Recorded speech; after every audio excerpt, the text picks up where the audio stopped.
of God. Okay? At sabihin mo siya, katabi siya nagpala ka. Okay? Kaya may mga kabuna. Why silence of God? May mga dumarating po sa ating buhay na akala po natin dead end, wala nang pag-asa. But remember this, our God is eternal. There is no such as dead end unto the Lord. Hallelujah. Without any explanation, even Job.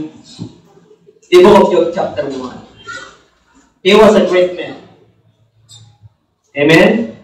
Verse 1. In the land of Uz, there was a rich man. Hallelujah. His name is Job. And verse 2, he has 7 sons and 3 daughters. And he has 7,000 sheep and he has 5,000 cattle. 500 donkeys, mga babae, and 500 oxen. And he has a great or huge servants. Marami po siyang katulong. Kaya tinagurihan po siya greatest man on the east. Amen? Andiyan ba kayo? At nangyari nga, mga kapatid, siya po'y mayaman, kilala. Pero may nangyari sa kanyang buhay. Ang akala ng kanyang mga kaibigan na Job was a great man. You know why? Nakita na po natin. But he lost everything, his wealth. And he lost his family, his children, the 10 children. He lost, patay po silang lahat. Amen. And he lost his health. And even his friends. Yung tatlong kaibigan niya.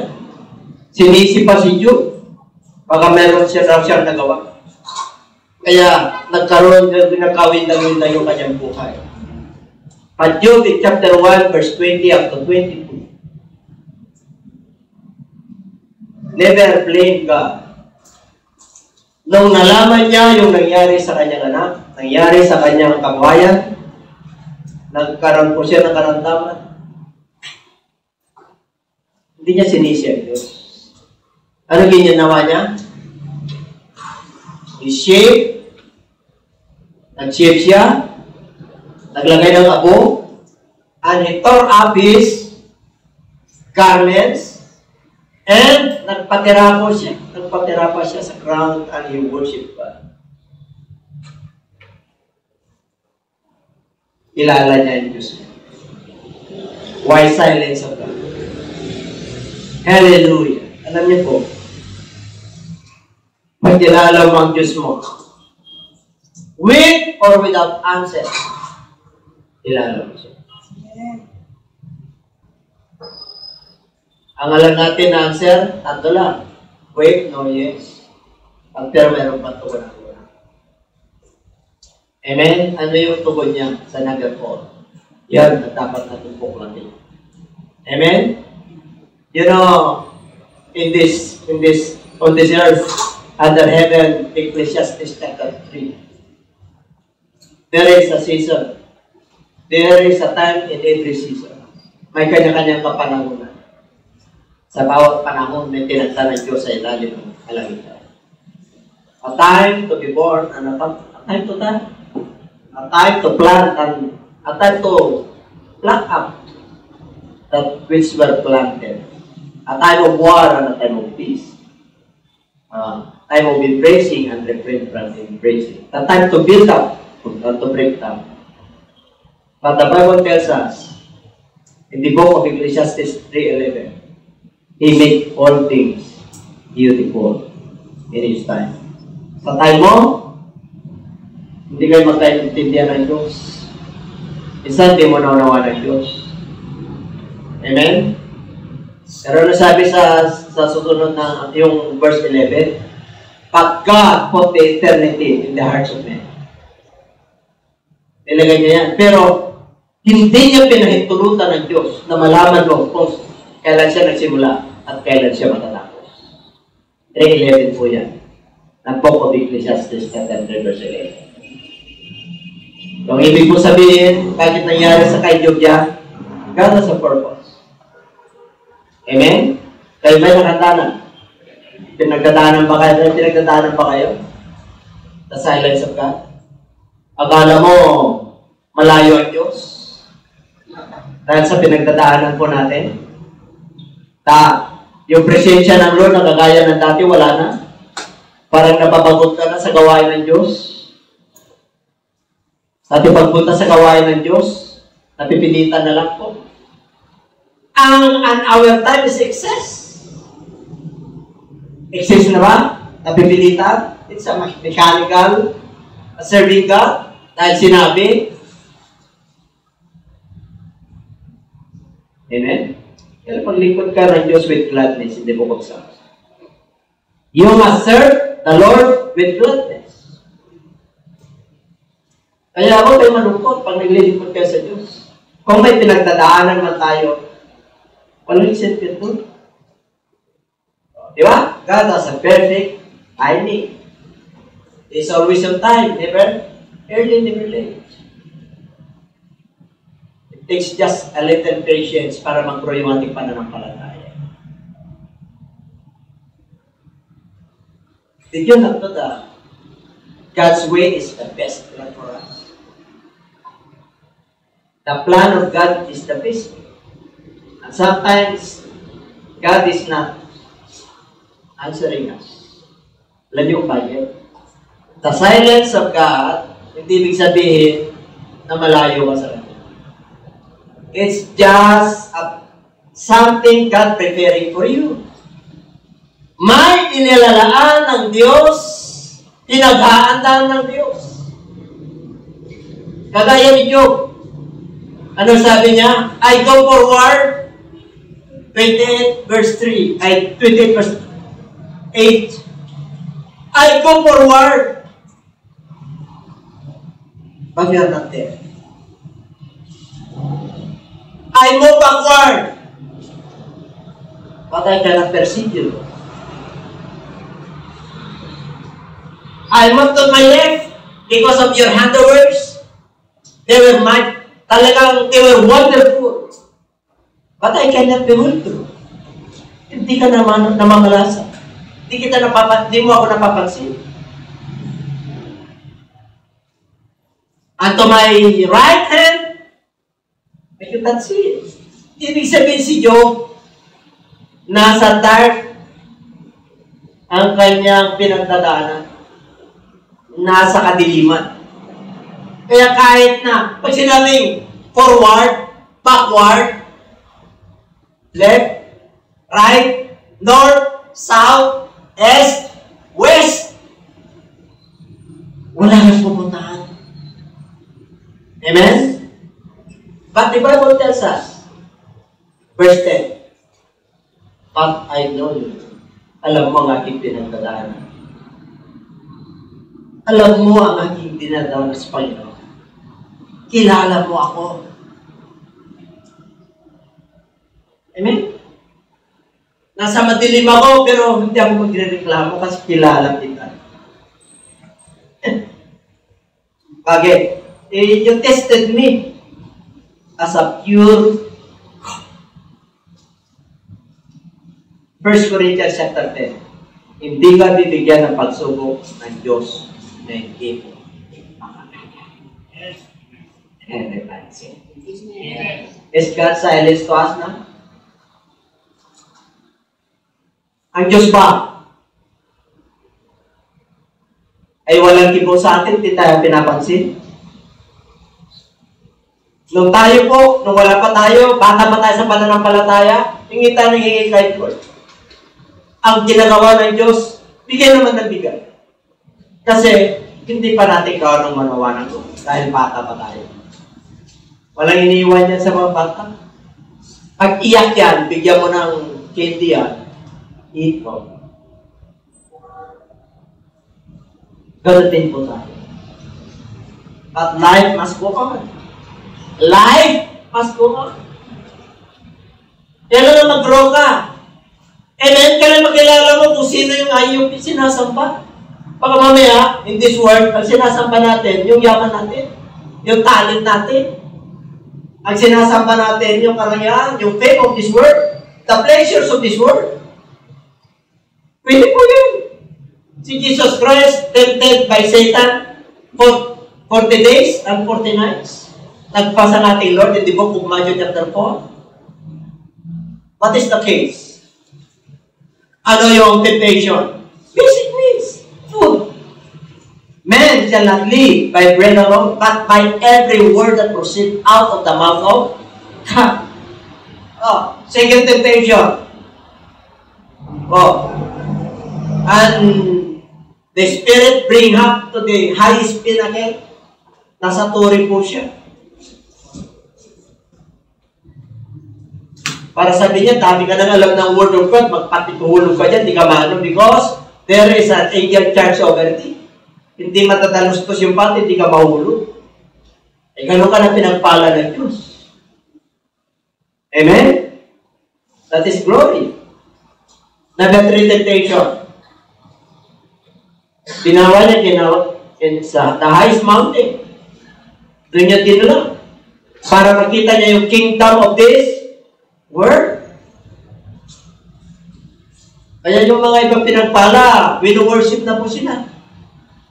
Bakit po? Ang dami ng yaman eh. Pinakita niya mga building, marangya, ang gandang tignan. That is pleasures of this world. Third kinds of temptation. That is worship. Magpatira pa nga sa akin, bibigay ko sa iyo lahat yan. Sabi ng Timothy. Ano sabi ng Lord? Hindi niya binigyan. Hindi niya binigyan ng pagkakataon na Get away from me, Satan. There is only one God that you worship. Ilang sila ang worship natin, hindi yung talento natin, yung yaman natin, karamihan natin, pamilya. Amen? Yun ang sikreto. Para makilala mo ang Diyos natin. Kasi pag ang kulang na yung dumarating sa atin, iba na yung pakiramdam natin. Kasi nga, kulang pa.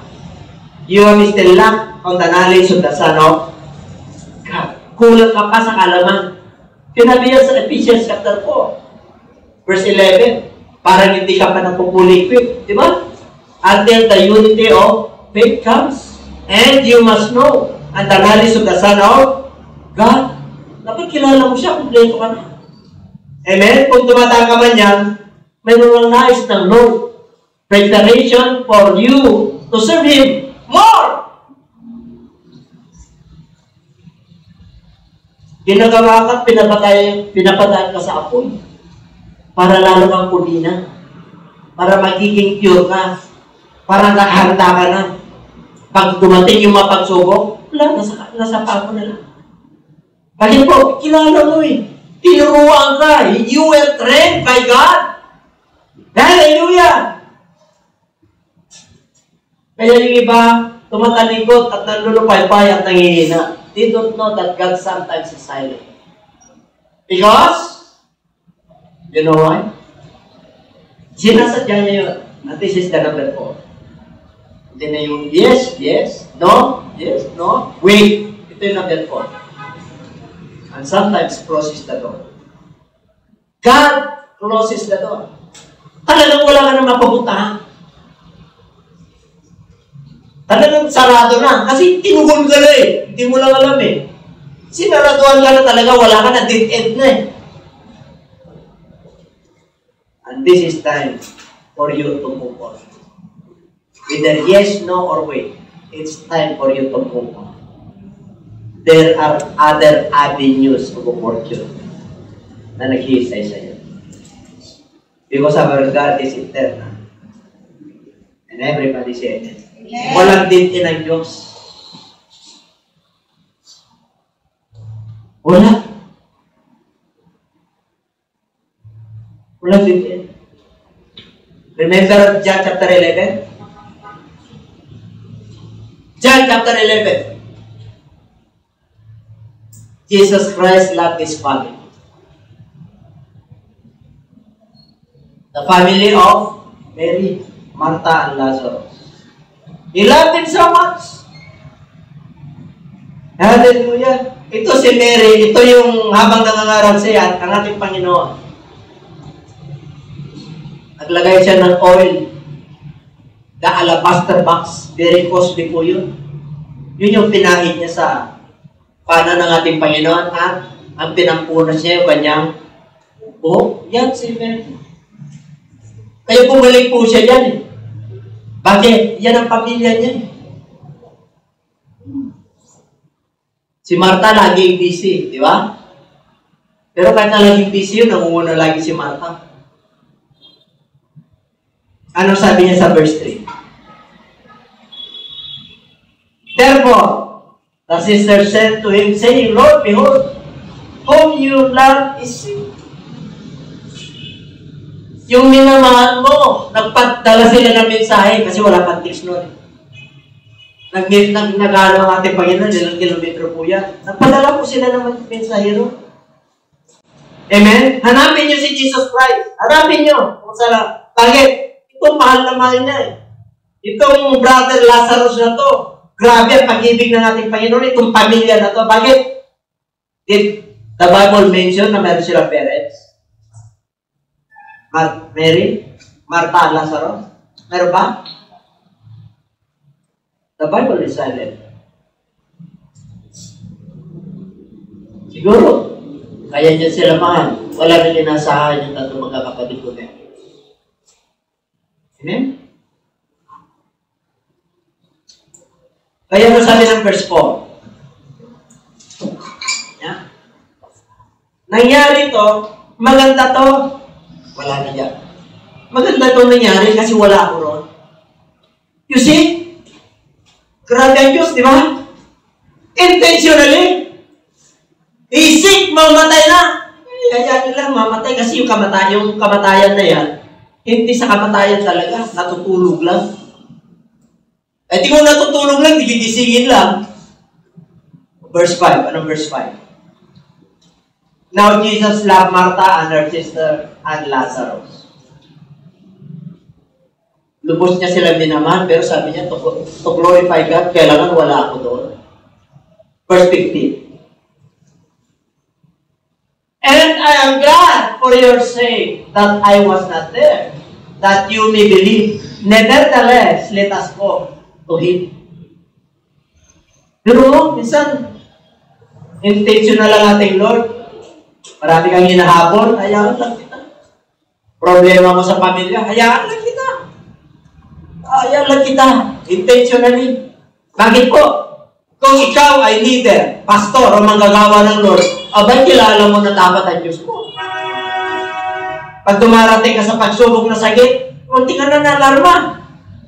Pagsubok sa pera, hindi ka na nalarma. Amen?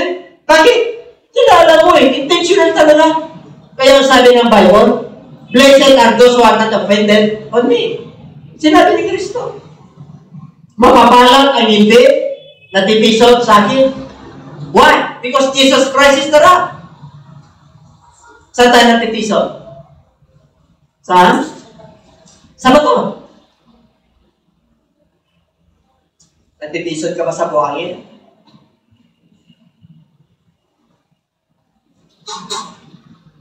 And remember this, Jesus Christ is the rock of all ages. Ano man ang katayuan mo, alam niyo? Eh, may koneksyon ka eh. Hindi ka na lang kung nabibisalay ka. Hindi talaga makakita mo sa Diyos. Hindi mo talaga makikita ang katukunan ng Diyos. Tukun na pala eh. Hindi yan ang kalooban ko. Pinipilit mo pa rin yung sarili mo. Hindi ko ninyo. Kaya may sa atin sa God eh. Bakit tinitignan ka niya eh?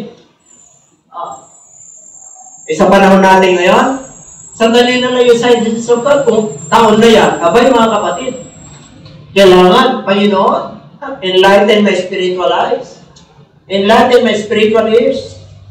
Hallelujah! Di ba? Panginoon, panahon na bakit ako ganito? Ay, panahon naman na. Tumog on. Kasi pinapataka sa mga pagsubok ako eh. Para lang kang kumina, tingnan mo yung katabi mo, kinang na yan. Amen.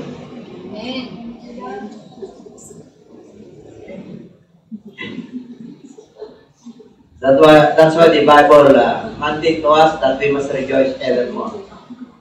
We must rejoice evermore. Lagi tayo dapat masaya. Amen? Bakit po?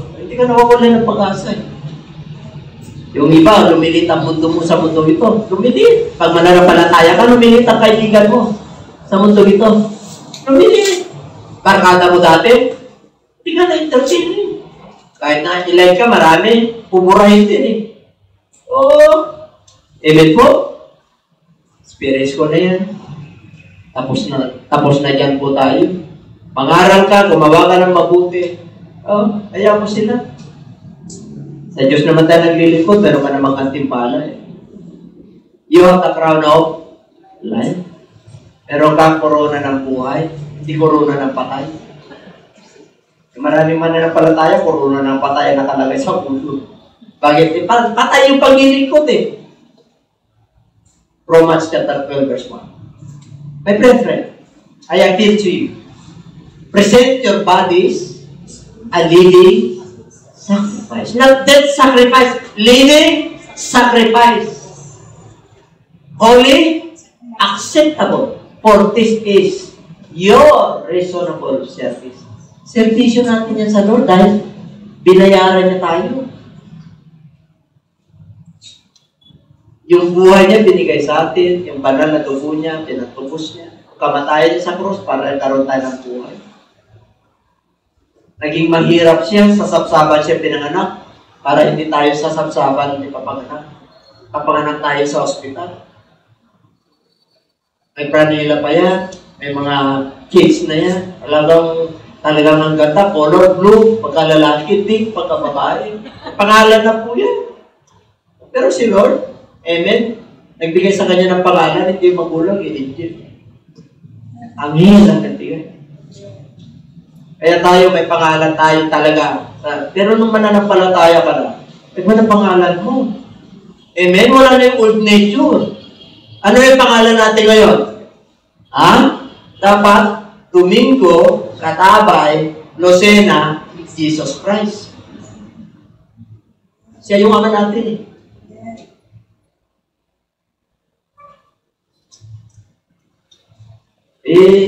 Yung iba nawawala. Bakit? Talagang mawawala yan, mabubura. Pag hindi ka nakasunod. Buburahin ng Diyos yan. Conditional salvation natin. Amen? Pag nagpatuloy ka hanggang wakas, abay, maliligtas ka. Pero kung hanggang sa gitna lang, abay, tumalikod eh. Kaya nga hindi makasama ang Diyos yung mga hindi banal eh. Kaya sabihin mo siya katabi banal. Banal yan, yung katabi mo, banal yan. Ay mapahinaan niya, pero banal yan.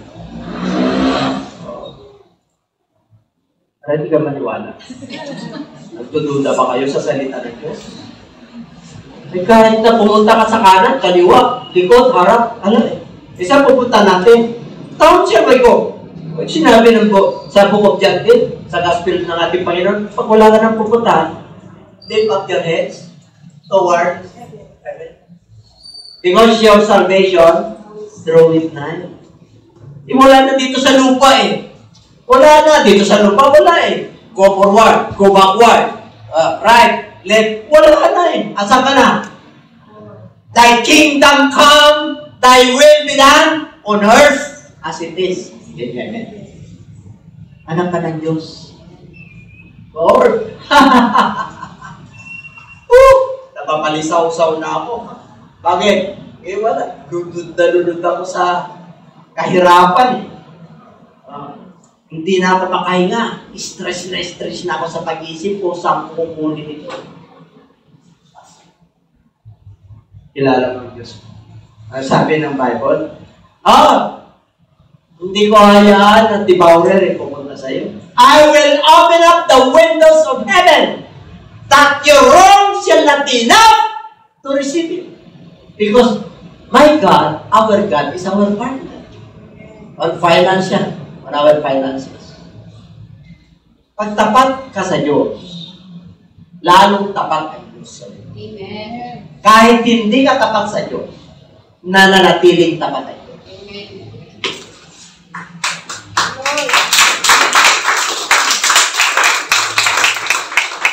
Kahit na maubos nang magsasamba sa Kanya, bubuhayin niya yung mga bato para sasampa sa Kanya. Kaya wala tayong may pagmamahal sa Diyos. Kaya ano ginawa ni Job? Nagpatirapan na lang siya. Pero, mula Job chapter 1 hanggang 42, ilang panahon yun? The silence of God to Job? Ilang panahon po yun?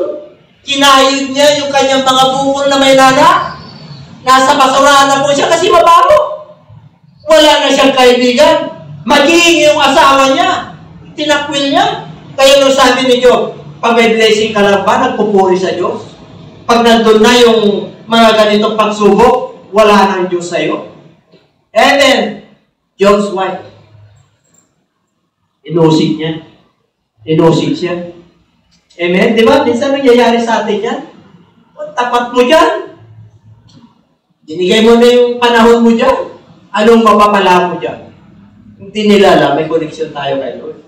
Tinagawa po natin yun. Galak na galak yung ating kalooban. Ano yung inawit natin? Yung pastor natin, hindi magkukulang. Sapat na. Amen. Our God is able, abundant, exceeding, more than enough. Sabi mo sa katabi mo at tindig.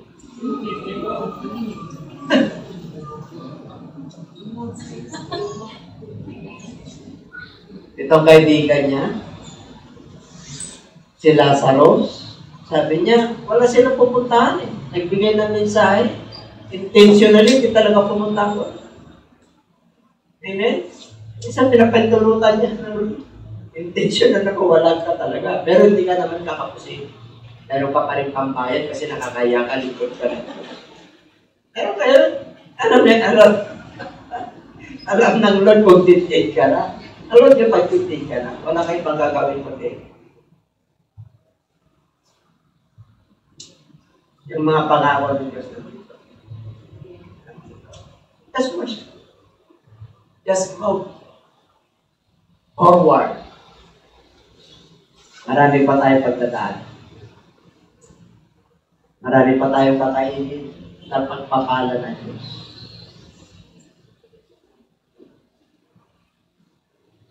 Amen? Marami ka pang blessing na nakarating. Kailangan sunod ka. Kaya sabi niya sa Book of Psalms, kompleto na po.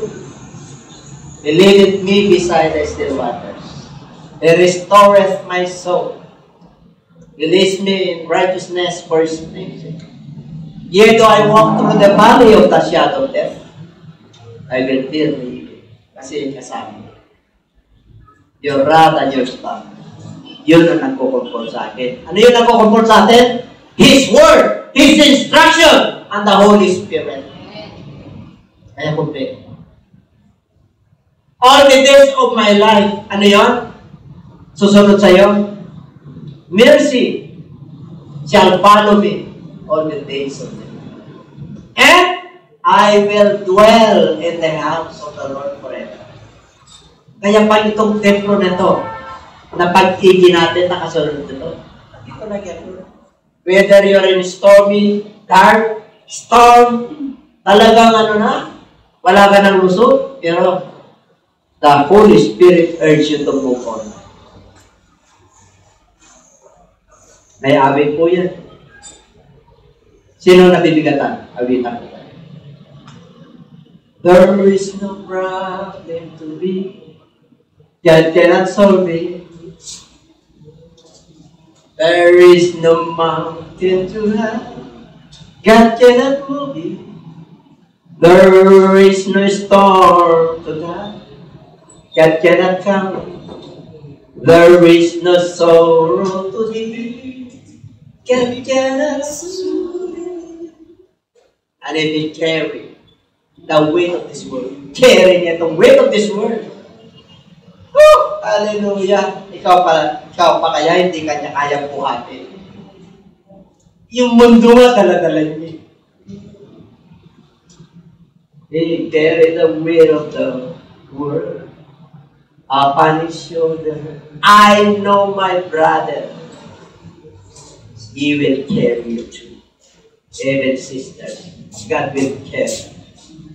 Akala mo end na? Footprints in the sun, dalawa sila, 4. Pero nakita niya, 2 na lang, kulang ang 2. Nakakantong na pala siya sa kasi end. Kahit na end na ang buhay mo sa silent of God, still God cares about you.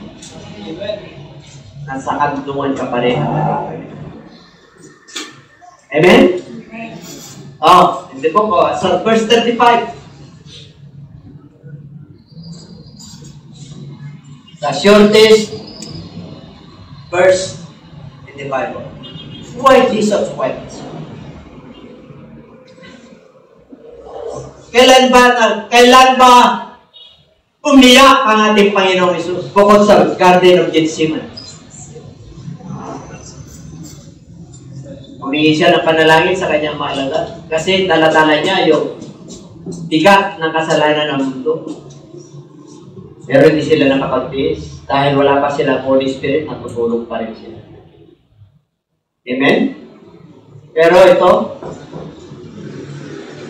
nung nakita nung magkakapatid at yung mga tao ron, mga tao na inaalin nila si Mary, si Martha, napatay na si Lazarus. Naririnig ang ating Panginoon. Hindi naman mag-resurrect yun. Ano sabi ni Martha? Mag-resurrect yan sa last days. No, I am the resurrection of life. Siya ay babangon. Makikita nyo! Ang akala nila wala na.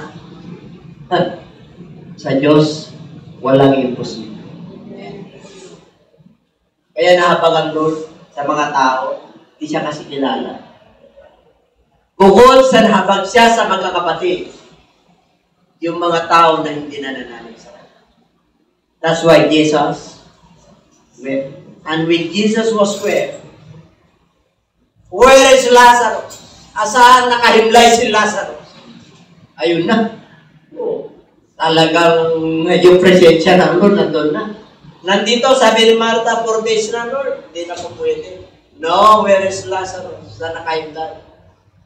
Dito sa libingan na to. Tinawag nila pagkatapos. Diba? Lazarus comes forth. Lumabas ka, Lazarus. Lumabas ba? Tinanggal mo na siyempre yung yung bato na nakaharang. O kalaban nyo siya. Kalaban nyo siya. Kasi wala pa namang balsa mo. Diba? Inano lang sila. At saka, inano kagad sila. Wala pang 24 hours. Nililibing na sila. Diba? Ang may Israel, gano'n. Walang 24 hours para Muslim. Mga Diyos, ganun po, paglilibig sa kanila. Tama? Saka na lang sila maganuhan sa bahay pagka wala na yung bangkay. Doon na sila magano, shipping, doon na sila magano, ng ilang panahon. Ano makukuha mo pag nagkaisa tayo? Anointing. The anointing of oil from the head of Aaron unto his beard, unto the heads of his garment. Tumatagos yan up to the Mount Zion and Mount Hebron. And the Lord commanded the blessing forevermore. Gusto mo pala blessing forevermore eh. Magpakasigla ka. Magpakasaya ka sa Panginoon. Sinabi nyo, delight yourself unto the Lord and He will give you the desires of your heart. Magpakasaya ka na. Oh, Panginoon! Hallelujah! Mayroon akong pizza sa bed. Hindi ako makaupo. Dala pa ako. Magpuri pa rin ako, Panginoon. Mayroon akong pizza sa paa. Hindi ako makalakad. Nakaupo ako. Pero nagpupuri pa rin ako, Panginoon. Si Job nga, kinakalkal niya yung mga pizza niya. Nagpupuri pa rin siya. Wala ka ng pera. Wala ka ng pagkain. Magpuri ka pa rin. Bakit kilala mo ang Diyos mo? Pakakainin ka niya. Pagkakilingin ka niya, ipaprovide niya para kailangan mo. Lubog na ako sa utang! Nahiya na ako sa pagitan! Ang Diyos natin ay malaking Diyos! Amen! Heaven is His throne, and the earth is His footstool. Pagkilala mo ang Diyos mo, wala walang buwang ang kalungkutan sa iyo. Lagi kang nakapasa. Lagi kang may inaasahan. Kahit na the silence of God, nararamdaman mo, hallelujah. Dami kang dapat kuliktahin, pero wala. Ay, ang sarap ang kulik. Ang sarap. Wala ka na kukuliktahin, di ba kulik ka? Ano gagawin mo pa? Pag hindi ka nagkulik, talo ka. Pag nagtatampo ka sa Diyos, talo ka. Kilala mo na kung paano gumawa si Job. Kilala niya yung Diyos. I go forward, He is not there. And backward, I cannot perceive Him. Hindi ko siya namamataan. On the left, I know Him. The great works of His hand, kilala ko siya. Pero I cannot behold Him. Hindi ko siya namamataan. And unto the right hand, wala siya talagang tumatakbo ang Diyos. Tumatakbo. Intentional. Wala akong mapuntahan. Wala! But in verse 10 in the book of Job, he had been tested. That I become forth as a pagkul ka sa harapan ng Lord, nalulugod ang Diyos. Kumikinang ka pag tumingin ng Diyos dito sa mundo ito, kumikinang ka sa Kanya. Nalulugod ang Diyos sa iyo. Kaya 1 Corinthians chapter 13 verse 13, no temptation has taken you. Wala kang pagsubok na hindi mo palulusutan. Amen? And I will give you a way to escape. Pag matindang pagsubok mo, ako mismo ang gagawa ng daan para ikaw ay makalabas sa iyong kalagayan. Kung karamdaman man yan, sabi ng doktor, ganito, ganyan, ganito, mag-x-ray ka, magpa-opera ka, wala kang pang papa-opera, magpa-opera ka talaga. Amen? Anong ibig mo sabihin, Bishop? Okay, kailangan mo pananampalataya. Amen? Wala akong papa-opera, ayaw kong magpa-opera pa yun. Ikaw na lang magpa-opera sa akin. And God did this to me. Ginawa na Diyos sa atin. Amen? Nung nandun naman tayo, bago pa lang ang 2014, bago pa lang tayo rito, kaya katindi ang mga pagsubok. Persecution of the church. Kasama mo, mga leaders, mga ama mo sa mga pananampalataya, mga leaders, inaasahan mong tumulong.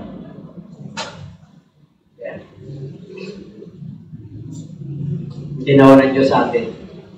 Dahil sa sobrang bigat ng damdamin ko, hindi na ako makahinga. Pag hindi na ako makahawin yan, pag gagawin ko, Lord, hindi na ako makahinga, panalapa. Kaya ito na pala. Spiritual rin, sandali na. Tulog ako ng konti, mamaya-maya, nakita ko sa vision ko, yung kamay ng Diyos. Yung glory ng ating Lord. Yung kaluwalhatian niya. Ang liwa-liwanag. Nawala Nawala yung parahon. Ilang taon na, ko normal. Kaya nung nagpaiko ako, kompleto po, ay tilang tawag. Aking puso. Sino mo may pila? Sino may pila ng puso rito? Ibig sabihin, inopera ka na.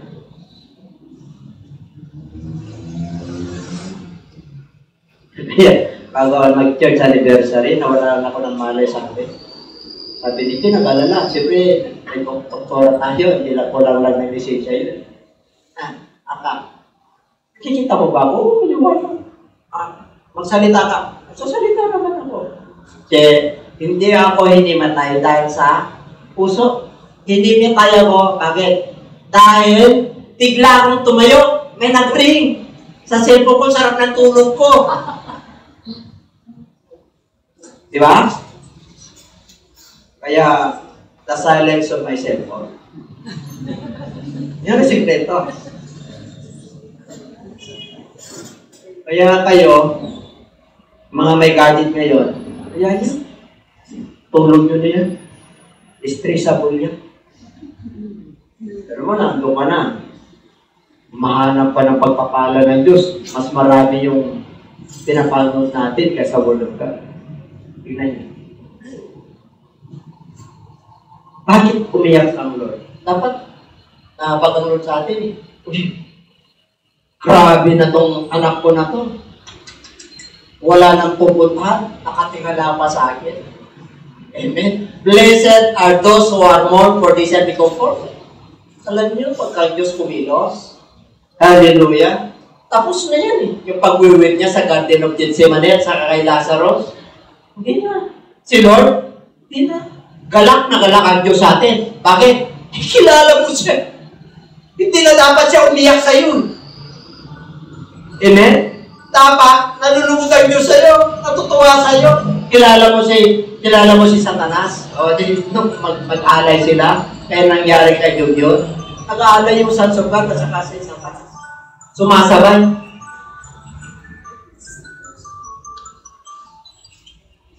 Alam niyo, mahal na mahal niya po sila talaga. Kaya pagka meron tayong paligsahan dito, ano ang pinaka-shortest na verse sa Bible? Sa ulo mo na, dalawa lang naman na word with Jesus wept. Sabi mo, Revelation chapter 3, verse 20. At 51 talaga.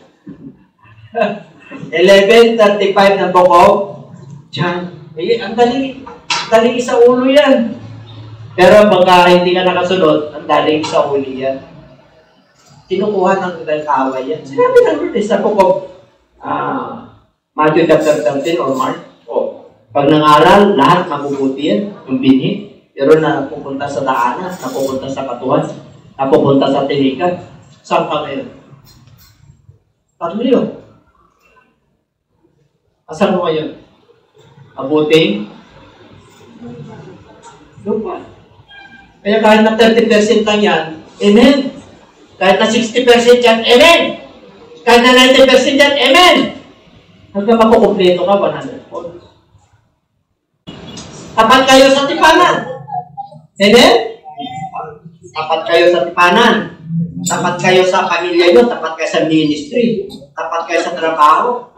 Tapos, tapat kayo sa Diyos. Tapat kayo sa oras. Ay, hindi mo. Ang tingin sa'yo ng Lord talaga, hallelujah. Di ba? Siyempre, sinabi ng Lord yun eh. Kailangan magiging saktal ka sapagkat ako'y saktal. Kailangan magiging banal ka sapagkat ako'y banal. Kailangan maging matuwid ka sapagkat ako'y matuwid. Sapagkat ang masasama ay lalong sumasama at yung mabubuti ay lalong bumubuti. O, saan ka? Di ba sa ilaw ka? Blessed is the man who endures temptation. For when he has been approved, he will receive the crown of life, which the Lord has promised to those who love. Kaya kahit nasabi mo, nandito ka sa kadiliman, ilan taon ba yung kadiliman mo? Sa pag-ibig, wari binata ka, nagiging baak ka na. Alam niyo yung baak? Even the Lord knows your hips. Pero huwag kang mag-alala pag mananampalataya ka. Mapalad ka raw eh. Bakit? Inagtitis ka sa tukso. Iba yung endures temptation, iba yung ano yun? Yung pinatulan ng temptation. May English ko eh. Oh, yun. Thank you. May English tayo. Nasa ano mo yung year eh. Amen. Mayanam na Lord. Siyempre, may recap tayo minsan eh. Kasi 56, ay 65 tayo. Mahirap ang sinunod. Oh, pag-approve ka na raw, ibig sabihin, nakapasa ka, abay, at hindi mo. Ano raw? Crown of life. Naghihintay sa'yo, crown of life. Oh, wala pera. Wala. Yung kanilang, yung church, nasa second floor pa, tadaan pa doon. Alit agad. Oo, walang problema. Bakit? Tinitintay. Peace lang.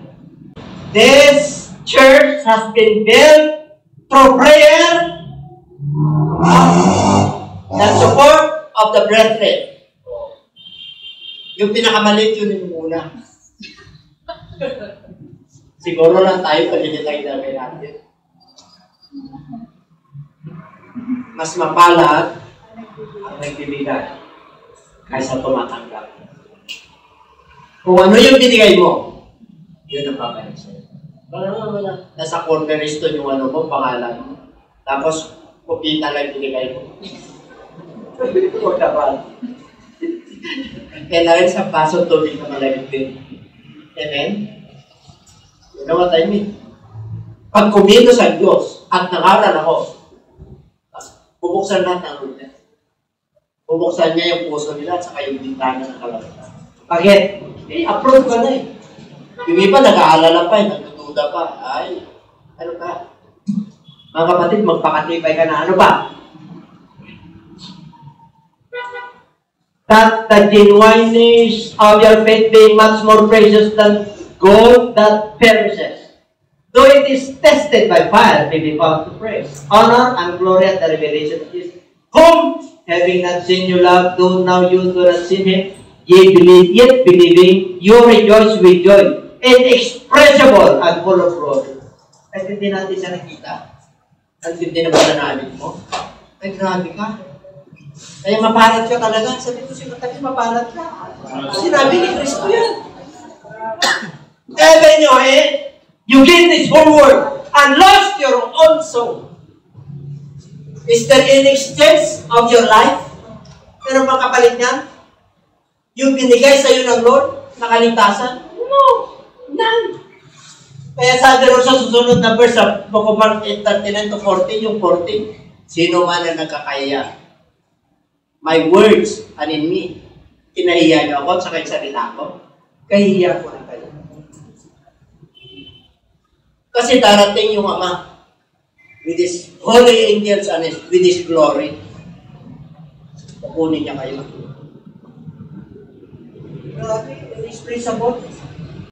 And you must treasure His words. Why? Tignan mo si Job. 11. Sa atin tayo kanina, di ba? Kahit saan siya pumunta. The darkness of his life. Si Job.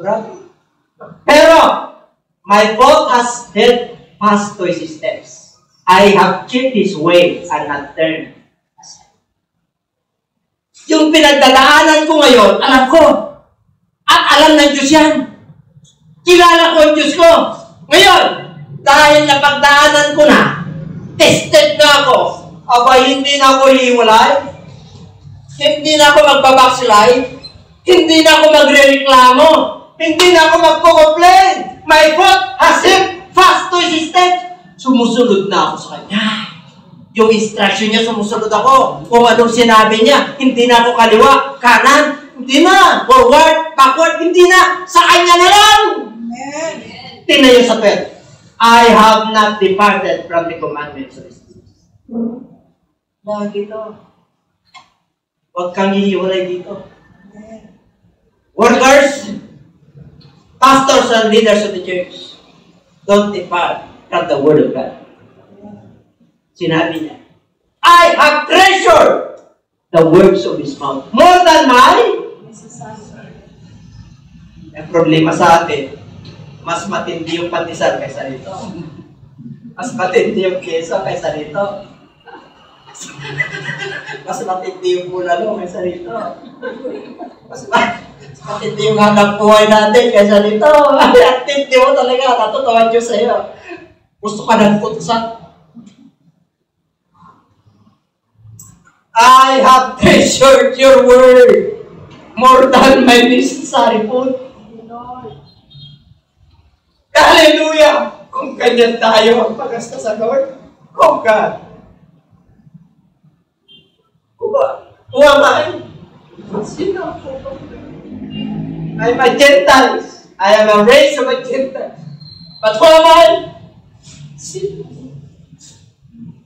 Sino ako para lalahanin mo ako?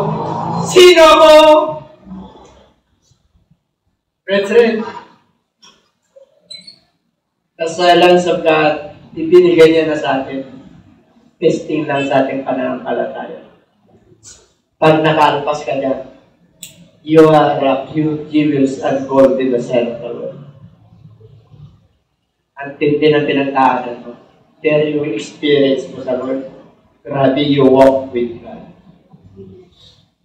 And if you walk with God, you are always victorious. You are always victorious. Ano man yung katayuan mo sa buhay, pag nakatigip ka sa instruction ng Lord, you treasure this word more than your necessary, more than your food, your basic, your career, your fame, your wealth on this earth. Iwanan natin.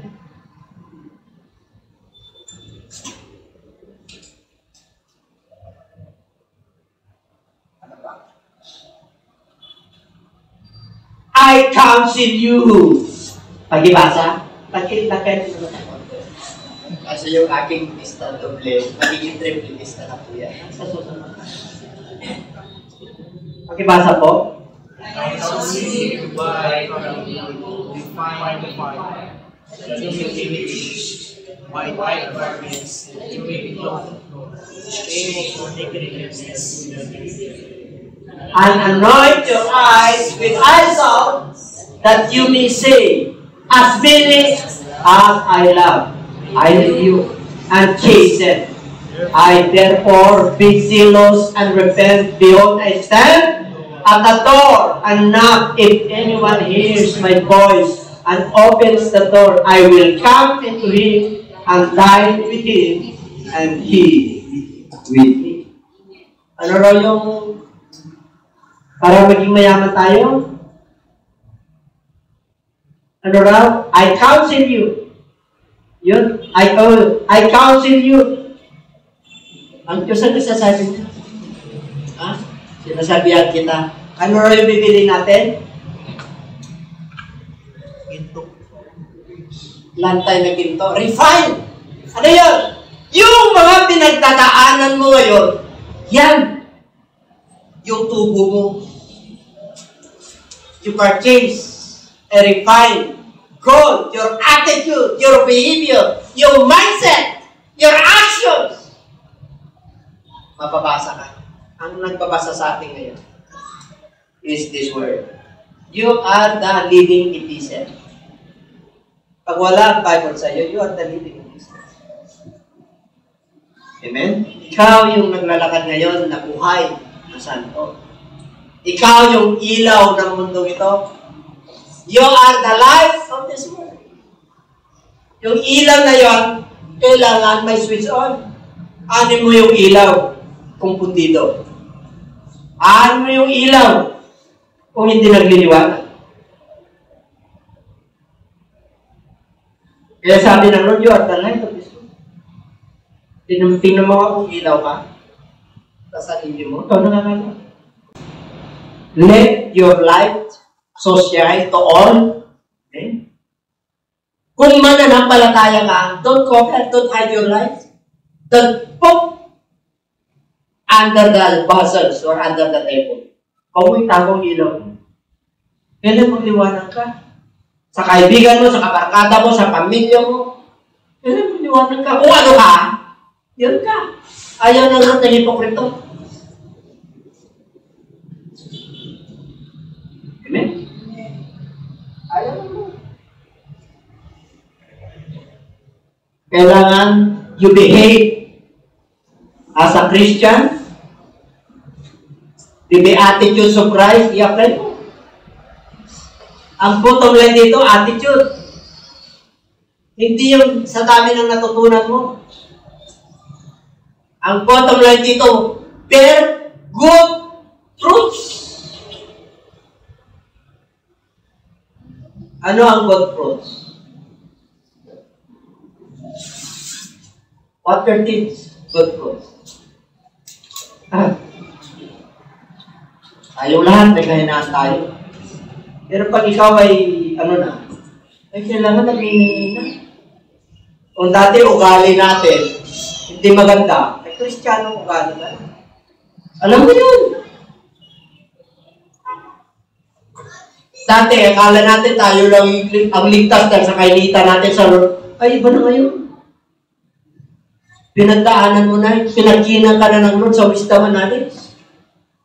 Kung dati nakapulupot tayo sa yaman sa mundo ito, ngayon tinrain na tayo ng Lord. Dapat yung yaman sa mundong ito, ano na yan? Dekorasyon na lang sa buhay mo. That is the ingredients of your life. Para maging matalino ka. Dapat mga ingredients na lang yan. Amen? Yung katay mo, yung mahirap, yung para kang, bakit ka naman hindi masaya sa Lord ka? Bakit naman hindi ka makaritit at nasa Lord ka? Amen?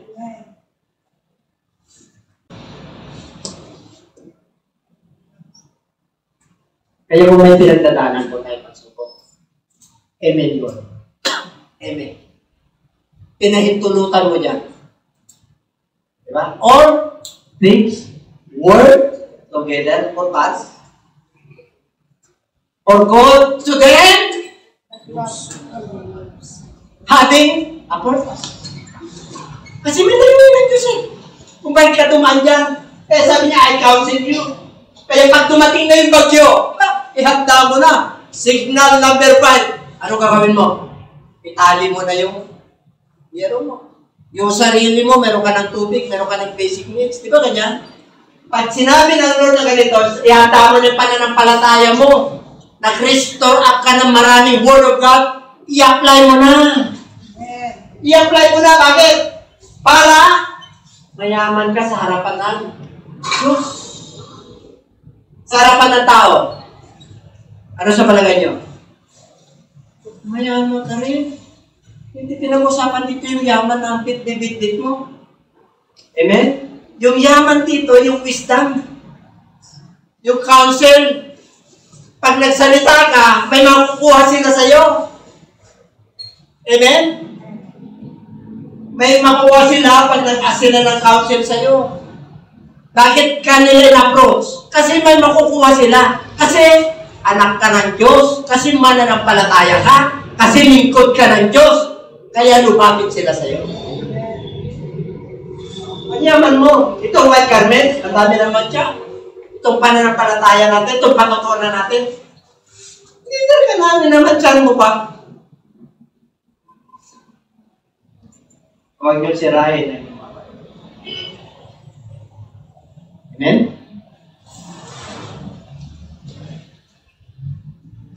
Tumahan ka na sa patuto ng pera. Tumahan ka na sa patuto ng kabuhayan. Patuto ng relationship. Patuto ng ministry. Ang dami ka na pinagdaan. Pag-uusig. In-accuse ka na hindi naman totoo. Tinimanda na ba kayo? Di ba? Wala pa naman pala na dimanda dito.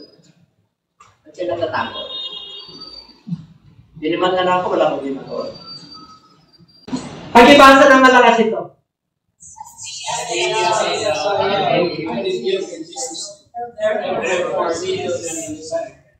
Pasigasig kayo. Bakit? Mag-repeat na kayo. Bakit? Ay, yung iniibig ko, sinasabay ko eh. Alam niyo yung kisem? Pinapalos ko eh. Pinapalo ko, nilalati ko eh. Di ba may naglalati ko ng preacher? May naglalati ko ng preacher. Mayroon na-mention, ha? Naglalati ko eh. Tayo naglalati ko ng Word of God, hindi yung talagang lati ko nagkasala ka. Tapa! Lati ko, parang hari. Ito. Mga kapatid, last na to. Yan kayo. Tapos na po. Ay mag-alala. Behold, I stand at the door. Hanggang ngayon, hindi nagsasabang mo. May pinagdadaanan ka.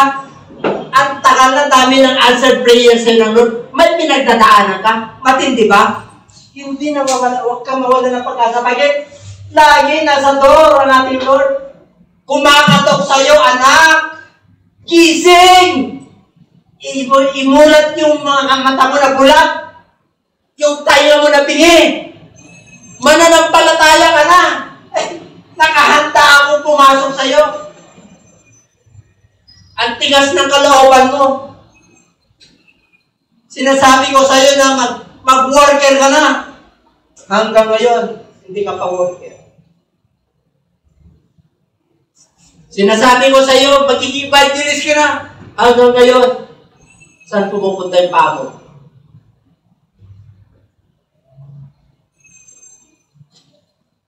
Sino kung gusto maging pastor?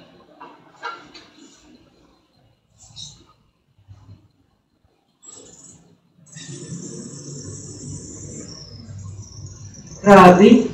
At tumawag sa iyo, Diyos. Tapos pinahiya mo maging pastor. Ganito.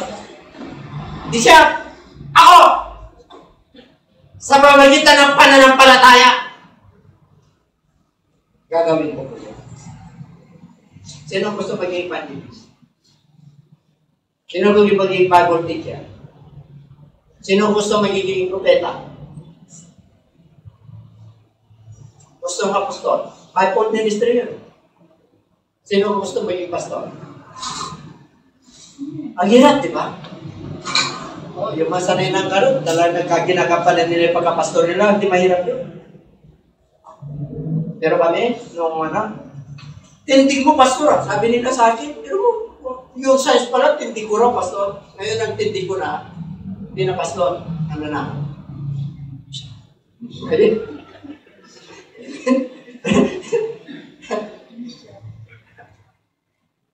Ano ba? Pag bishop ka, kahit na paano, yung five-fold ministry, meron ka doon. You have the office of the apostles. You have the office of the prophets. You have the office of the pastor, teachers, and evangelists. Hindi ka magiging bishop kung wala ka doon. Kahit na paano meron ka. And everybody says. Kaya nung pinakaloban ako ng Lord na dami nag-question sa akin, paano ako raw nagiging bishop? Ako si Lord ang bahala, sinabi ng Bible. If you desire to be a bishop, it is a good thing. Inisay ko yan, nilagay ng Lord yan, may bishop ako.